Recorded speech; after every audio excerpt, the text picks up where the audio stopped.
আমার ছোটবেলার সাথে না আপনি অনেক ওতপ্রোতভাবে জড়িয়ে আছেন কেন জানেন? কোনো জাদুর কারণে না, সিনেমার কারণে।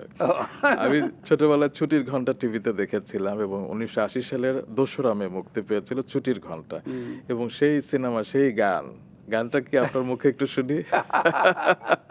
আমাদের দেশটা স্বপ্নপুরী। হ্যাঁ, এবং সেই গানটা ওই ছোটবেলায় আমাদের একটা অ্যানথেম হয়ে গিয়েছিল।